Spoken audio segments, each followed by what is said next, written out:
One of the many effects which these long months of lockdown and gradual return to the new normality, which we experience Sunday by Sunday in church life, with reduced congregations, with people spaced across the church, and keenly aware that however happy we are with the large numbers of people who've turned up, that twice as many of our usual parishioners are actually not here.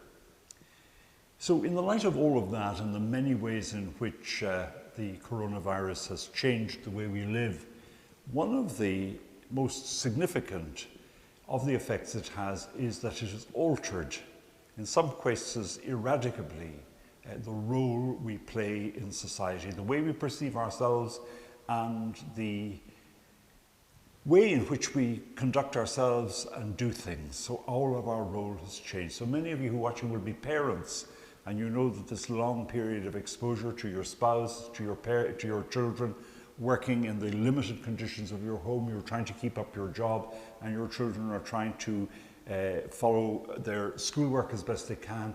The role of parent and the vocation of parenting has certainly been challenged, but also changed. And the same is true for people in the workplace. The workplace, in many cases, is now their home. The office is a strange territory to them. And life in the streets, life in the countryside, life across the whole of our society has changed, and not least in the church. So one of the things I've been doing as parish priest is reflecting on the various roles which I, as priest, should in the ideal circumstances be playing. And help comes to me today from the prophet Ezekiel. The Lord says, I have appointed you a sentry over the house of Israel. And in many ways, that's what I've been since late February. I've been the sentry here permanently on the church premises, making sure that the doors were closed, making sure when we gradually reopened for prayer and then for service that people who came in sanitized their hands, that we had a team of stewards, and that all the government regulations which the church has adopted have been meticulously respected. So that's the role of a sentry. But it's more than that. That paints it rather negatively. I'm here to protect the house of God, to see to it that it's always kept in good order. My presence here somehow syndicates that the pastor, the priest, is here at the very center of his parish.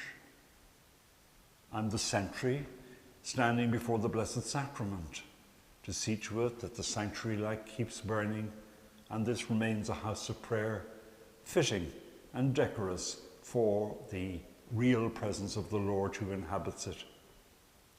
So one can reflect a little more on that role of sentry, but there's also a role, for example, that's suggested to us by St. Paul's letter to the Corinthians. He said, henceforth you are to be ambassadors for Christ.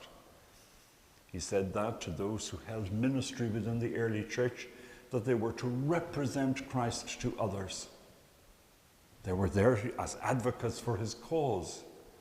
They were there to defend the precious truths about him.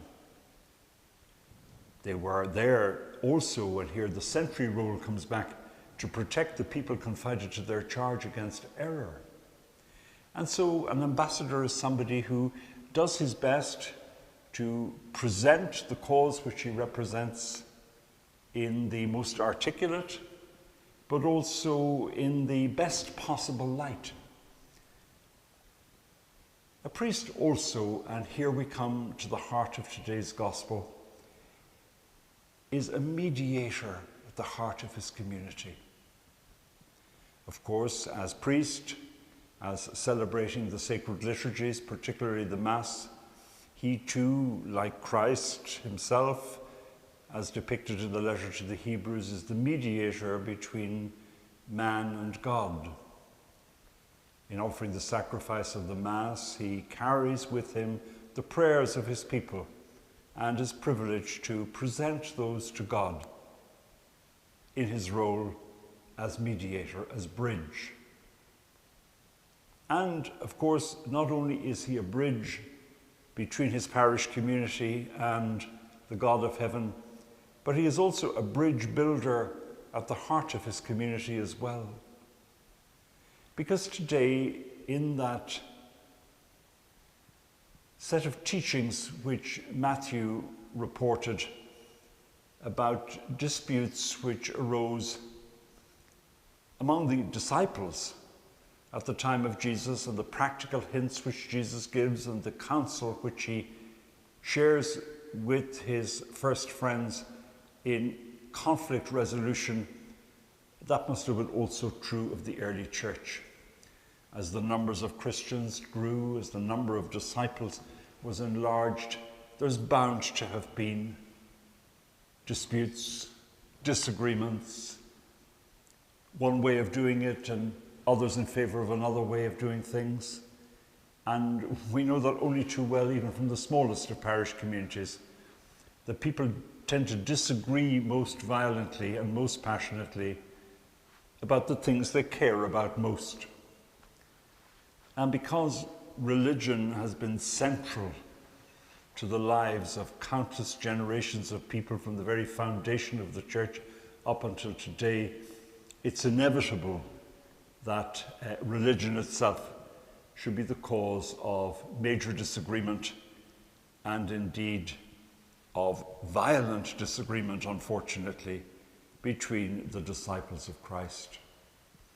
The Great Western Schism, which divided the churches of the East from the churches of the West in the 11th century, and the Protestant Reformation, which divided Western Europe and much of the rest of the world in the 16th century, are but the most eloquent witnesses to this truth, that because people care so much about their religion, they're so dogged in their discipleship of Christ, they have so much emotional vested interest in the success of the church to which they belong, that things get all out of proportion. Major issues are completely misunderstood, and so disputes about doctrine, disputes about discipline, disputes about property ownership, disputes about who belongs to whom and who owns what, have very much tainted in many ways the history of Christianity. But that's running far ahead of the facts. Today, Matthew included in his gospel the advice given by Jesus to reconcile those who disagree as soon as possible, to be gentle with those who seem to offend against the consensus,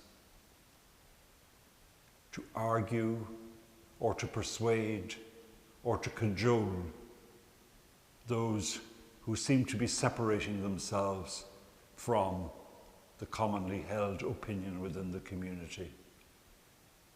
It's a gentle approach, it's an understanding approach, it's an attempt to capitalize on that great gift that God gave everybody, namely human reason. And God also, and the prophet Ezekiel saw this very clearly, implanted a heart of flesh and not a heart of stone in the human body. We are people with feelings. Otherwise, how could we love God and indeed love our neighbour? And it's on those feelings that we must capitalize. That pursuit of the good, that genuine desire in the hearts of the vast majority of people to lead lives that are virtuous. And when we disagree, to seek to bury the hatchet of dispute as quickly as possible and to reconcile ourselves with those who disagree. And we don't, I think, appreciate enough how central to our Christian belief and the teaching of Jesus that urge to reconcile ourselves with those who disagree, to bring back into the heart of the community those who have temporarily separated themselves, and to bring them back gently, with kindness, with persuasion which is based on reason, of course, but with compassion for what may have motivated them to be at odds with the other members of the parish or the other members of the church community. And unfortunately, looking back over the church's history, that gospel passage of Matthew, which we had read for us today, is too often overlooked and neglected. The cause, fighting for territory, defending our own sense of being right, is more important than actually reconciling ourselves with those who may disagree, with those who maybe temporarily want to distance themselves from our community. And in conclusion then, we're living at a time when, regardless of the coronavirus and its impact, the soft footfall of those who are leaving our church is ever present in the background. Our numbers are in decline. People are distancing themselves from us as a Christian community. They no longer own our cause as being their own. And so I wonder, will one of the graces of this time be for us, centuries as we are of God's house,